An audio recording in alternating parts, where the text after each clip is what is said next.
ang bato. The foundation of our church is founded on rock. Hindi po yung The Rock yung si Dwight Johnson, no? Artista po yun na action star ng American Star action movie. The Rock is the foundation of our church. If you remember, we had a gospel where Jesus talked about, I think it is Matthew 17, where about a person who is wise will build the house on solid rock. It is the will of the Father, the will of love and mercy, the will of commitment, and the will of His own way of saving us. Peter is called the rock, ang bato, ang pundasyon ng ating simbahan. Our leader, our first pope, on the side, no po, hindi masyadong line sa homily ko, pero on the side, alam niyo po kailan ng Santo Papa si Pope Francis? Ang ating Santo Papa ngayon, from Pope Francis hanggang kay Saint Peter, ilan na yung Santo Papa? We have 266 popes already. So at least historically, we can, by documents and history, even the names and the details about each pope, we can really trace them up to Saint Peter. Nang simbahan natin ngayon ay galing kay Kristo. Nasa Ebanghelyo ngayon, Matthew 16:18. Peter, you are rock, and upon this church, and upon this rock, I will build my church. Kuminsan kasi nasasabi ng ibang sekta, tayong mga Katoliko, hindi tayo magaling, wala tayo sa Bible. Actually, parang it really is contradictory kasi tayo mismo, hindi naman po pastor ang nag-establish ng Catholic Church, hindi naman magaling na preacher o isang taong nagkaroon ng miraculous experience, no. It is from Christ to Saint Peter, and now after 266 popes, we have Pope Francis. Gusto ko lang pong itanong sa inyo, are you really sure you want to call Peter the rock? Gusto yung talagang matawag si Pedro bilang bato na matibay? Let us study Peter. Pag-aralan ho natin si Pedro far beyond the gospel.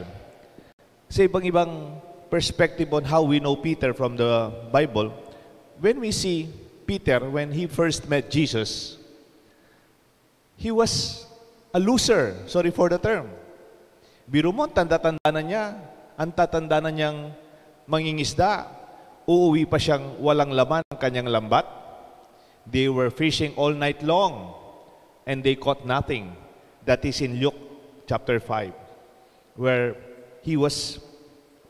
they were fishing and Jesus borrowed this boat and Jesus preached. And then sabi niya kay Peter, do you have any catch? Lord, we have been fishing all night long. We had caught nothing. Wala pong laman ang aming lambat. And Jesus asked him to throw once more the net on the deeper waters. Sa mas malalim. Pedro, wag sa mababaw. Sa malalim ka mangisda. And then they were able to harvest, to catch fish na hanggang alos masira na po yung lambat.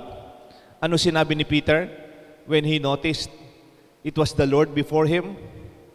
Lumuhod si Peter before Jesus. Anong sabi niya? Go away from me, Lord. I am a sinful man. Umalis po kayo, Panginoon. Ako po'y makasalanan na tao. Yan ba ang bato na gusto nyo maging pundasyon ng ating simbahan? A sinner? Di ba yung mga leader dapat, they should be ideal, more or less, at least good persons? Do you remember at least 2 Sundays ago, kung nagsimba po kayo 2 Sundays ago, do you remember they were in a boat, tapos madaling araw na, 3rd watch of the night, tapos madilim na madilim, malakas yung hangin, tapos biglang naglalakad sa tubig si Jesus, nagsigawan itong mga apostoles, it's a ghost, may multo, may multo. And then Jesus said, Don't be afraid. It is I, Jesus. And then Peter said, Lord, if it is you, let me walk towards you on the water. Come, sabi ni Jesus, halika, maglakad ka sa tubig. And Peter started to walk towards Jesus on the water. Pero nung napansin niyang nabasa siya, umuulan, malakas yung hangin, he began to sink. Ano po sabi ni Jesus sa kanya in Matthew 16? Peter cried out, Lord, save me! He was sinking. Immediately, Jesus stretched out his hand and caught Peter and said to him, O you of little faith, why did you doubt? Ikaw na malitang pananampalataya, bakit ka nagduda? Yan ba ang bato na sinasabi ninyong pundasyon ng ating simbahan? A weak faith, a person na maliit ang pananampalataya at nagdududa sa kanyang kalooban. Mabuti pa yung gospel last Sunday. A woman, on the contrary, who was not even a Jew, but she's from Canaan. She was called, Woman, how great is your faith? Go home, your daughter is healed. Pero si Pedro, ang pundasyon ng ating simbahan, mahina po ang pananampalataya. Do you remember when Jesus was kneeling down at Gethsemane? Nagdarasal si Jesus, malapit na siyang may pako sa krus. And Jesus was contemplating and was struggling to accept and embrace the call to die on the cross. Sinama niya si Pedro, si Juan, at Santiago to pray with him. Anong ginawa ni Pedro at kanyang kasama habang nagdarasal sila? Basahin ko po sa inyo from Mark 14. Then Jesus returned to the disciples and found them sleeping. Natulog lang po. Simon, he said to Peter, Are you asleep? Could you not keep watch for me, even for an hour? Pedro, tinulugan mo ko. Hindi mo ba kayang kahit isang oras lang, makasama mo ko sa pagdarasal? Yan ba ang ating pundasyon? Is that the rock that you want to become? Mahina? No patience in prayer? Kala ko, our leaders in the church must be prayerful. Or maybe must be patient enough to wait for the Lord praying for us. Kung magsisimba po kayo sa Sunday, and I wish, sana nga po magsimba tayo, the same gospel will be continued. This time, Jesus talks about His own death and suffering. He was foreseeing that He will be condemned unjustly. He will suffer, and He will die on the cross. Ano sabi ni Pedro? Lord, hindi mangyayari yan. Over my dead body. Dadaan muna sa akin yan. Hindi ka masasaktan yan. Ano sabi ni Jesus sa kanya? Get behind me, Satan. You are a stumbling block to me. You are not setting your mind on God's interest, but man's. Yung palang bato, pwede rin batong nakakatisod, no po? Pwede ka palang madapa sa bato. You are a stumbling block. Bato kang makasakab. Umalis ka nga dyan, Pedro. Get away from me, Satan. Ang sakit ho nun, ha? That is your foundation. That is your rock. A person who cannot accept suffering and would not accept the reality that they have to die for the faith. In fact, if you push this further, in John, ito po yung pinakamatindi ng pundasyon natin. In the same lines, sabi ni Pedro, Panginoon, kahit anong mangyari, hindi kita pababayaan. Matapang tayo. Dadaan muna sa akin yan. Ano sabi ni Jesus in John 13:38? You will really lay down your life for me, Peter? Talaga? Handa kang mamatay sa akin, Pedro? Very truly, I tell you, before the rooster crows, you will disown me 3 times. Totoo, bisa kang mate para ka na ako, Pedro? Sabihan ko kaya ka, Makatatlo lang magpalpatok king manok, tulaw king manok, at may katatlo mo na ako namang pekaluno. This is your rock. This is your foundation. A reality of you and me. A human Peter, like you, like me.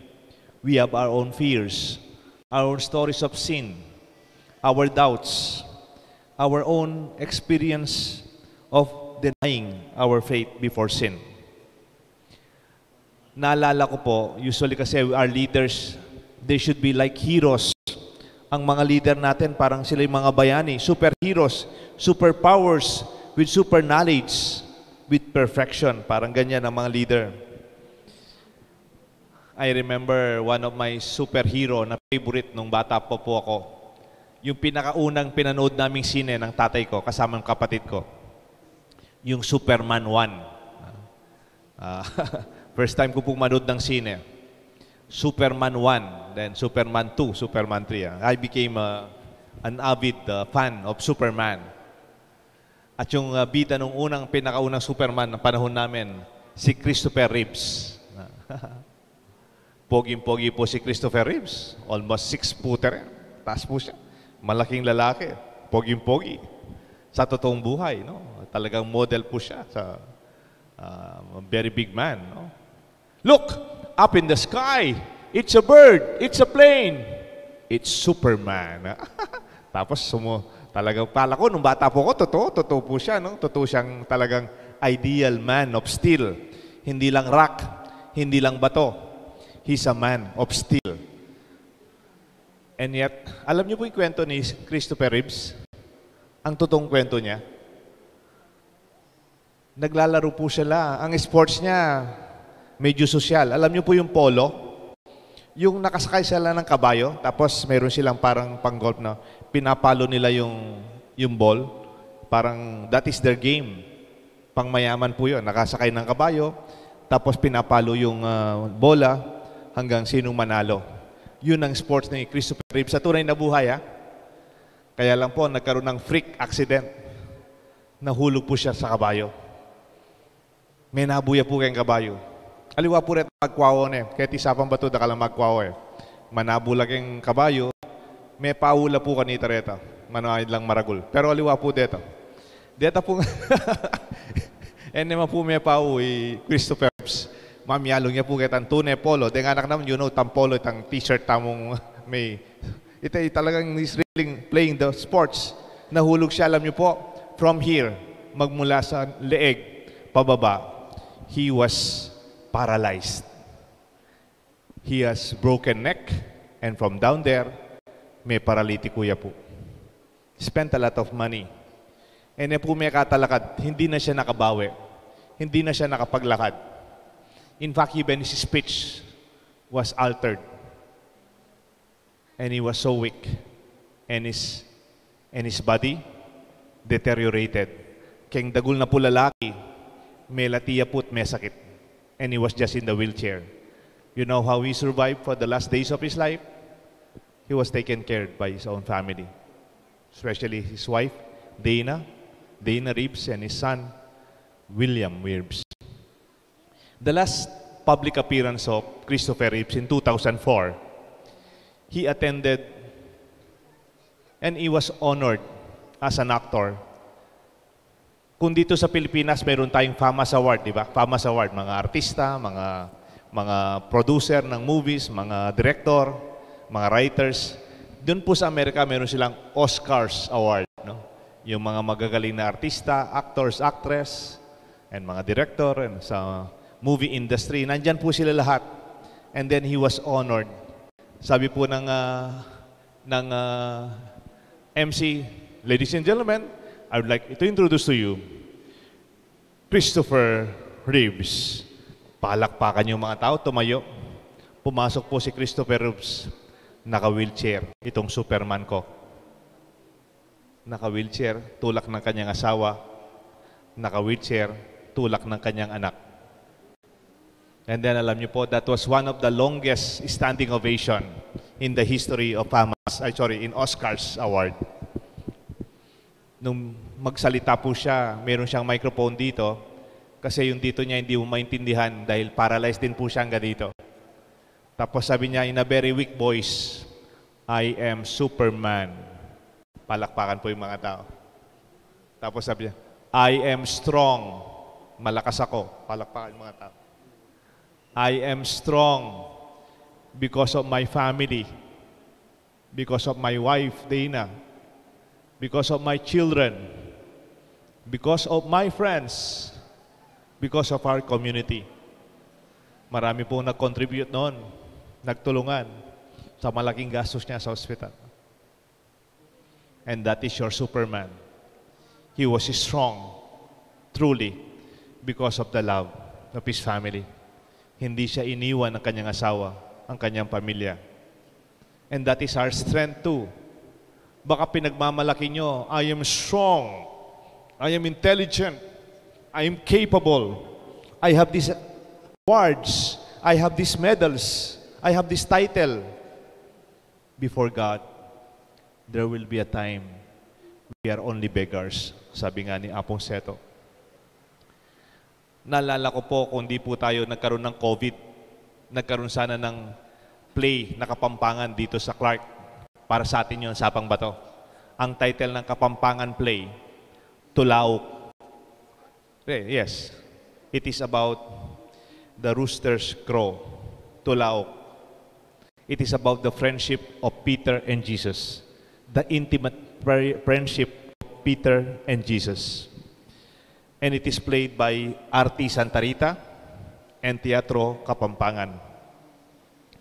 Some of the songs, I wrote them, and Andy Alvis plays some music and melody in the songs, in the lyrics. I remember one song written, I wrote, is about Peter. Yung first part ng Tulaok, first part of the play, kumakanta si Pedro, sabi niya, ang yabang-yabang niya. Ako pa, yung style ng Kapampangan, ako pa, inaus na akong bato. Ako pa, binyaning susi ning banwa ka na ako. Ako pa, ing pigkatiwal na ng manimuna kaya kayo. I am the one, given the key. I am the one. I'm called the rock. I am the one who will lead you.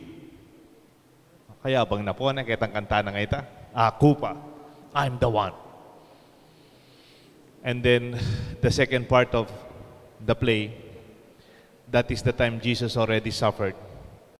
When Jesus was carrying the cross, he saw Peter eye to eye. Mikitla po, king mata, i Pedro, ang po Jesus. Itang magmayabang, eda kapaburen. And then ang mikitla, tinulaw kaya po yung manok, tulaw. And then Peter was crying. He was singing the same song. Pareho yarin po yung kanta na. Pero pelitan itang lyrics na. Akupin. Akupin yung amanwa ng makasalanan. Akupin. I am the one. Ako yung amanwa ng magkaluno kaya. Akupin. Akupin yung may na keng kasalpantayanan. Mangailangan keng kayang pakalulong. That conversion of Peter in that song reveals what a rock means in our church. That if ever you are strong, nung ating kang ipagmaragul, ing pagmaragul mo, ing pakalulo ning Diyos kimbiya mo. Ing pagmaragul mo, ing lugod ning Diyos, kaya ka, aliwag kaya kang kakayahan. There is a tendency, and there is that temptation that I become proud of what I have done, of what I have achieved. Wala kayong ganito, ako meron. Ako may hawak ng susi. Ako ang pundasyon. Ako ang leader. Ako ang pinagkatiwalaan. But knowing the story of Peter that I outlined to you, you realize it is indeed, it is the love of God, the mercy of God, the grace of Jesus' forgiveness that really brought Peter to be the rock. Kung magiging matibay ka, kung naranasan mo na ang pagpapatawad ng Diyos at ang grasya sa iyong buhay. That's why in John chapter 21:15, when Jesus already resurrected, they were having breakfast by the Lake of Gennesaret. Jesus asked Peter, Peter, do you love me? Pedro, kaluguran mo ko? Pedro, mahal mo ba ako? He asked Peter 3 times. Seemingly like asking Peter 3 times to be able to go beyond his own sinfulness of denial of 3 times. And Peter answered him, yes, Lord, I love you. Yes, Lord, you know that I love you. At yung ikatlo, siguro sa tingin ko, napalhud na si Pedro, umiiyak, at sabi niyang, humiliated, napahiya sa kanyang kayabangan. At sabi niya, Lord, you know everything. Alam mo lahat, Panginoon. Alam mo lahat. Alam mo na mahal kita. And that is already a commitment of love. It's not because I am capable. I am called because I love you, Lord. Sabi nga nung expression, God does not call the able, but enables those whom He calls. Ang Diyos hindi na tinatawag yung magagaling. Hindi kailangan ng Diyos ang magagaling. Ang kailangan ng Diyos yung taong bibigyan niya kanyang galing. That the Lord will provide you with what you need. Saint Gerald Mahela, a Redemptorist Italian brother, once said, who except God can give you peace? When did the world ever satisfy the longing of the heart? Ang Diyos lamang ang makapagbibigay ng kapayapaan sa iyong puso. Minsan po may isang bata, tinutulak niya yung bato. E di may malaking bato. Itong bata, malit pa lang. Tinutulak niya yung bato. Ang laki-laki ng bato. Hindi sila makadaan kasi dadan sila ng tatay niya, kailan may bato. Tinutulak ng bata yung bato. Ang laki-laki ng bato, talagang hindi po magalaw ng bata yung bato. It's a very big rock. Eh yung tatay niya, nakaupo sa side. Sabi ng tatay niya, son, push the rock with all your strength. Itong bata, talaga siyempre, medyo pakita sa tatay niya, talagang kaya niya. Talagang kahit anong gawin po niya, hindi gumagalaw yung bato. Kahit Tapos sabi ng bata, parang nag-resign na po siya. Dad, I push back with all my strength, but I cannot do it. Sabi ng tatay niya, are you sure you use all your strength? Yes, Dad. Tapos tumayo yung tatay niya. Yung tatay niya pa lang, laki-laking lalaki, more than 6 foot, more than 6 feet. Ang laki po niya. 6 feet po, mama, 6-footer po yung tatay niya, ang laki ng lalaki. Tapos, sabi na kanya, come, son, let us push it together. Tinulak po yung bato, magkasama sila, yung tatay niya at saka siya. At natanggal nila dun sa dinadaanan nila. Sabi po ng tatay, my son, I am part of your strength. Pag sinabi ko sa yung gamitin mo ang lahat ng lakas mo, kasama ako sa lakas mo. Kasama mong mahal mo sa buhay mo, sa lakas mo. Kasama mong pamilya mo sa lakas mo. Kasama mo ang Diyos sa iyong lakas. The rock that we celebrate is not only about Peter.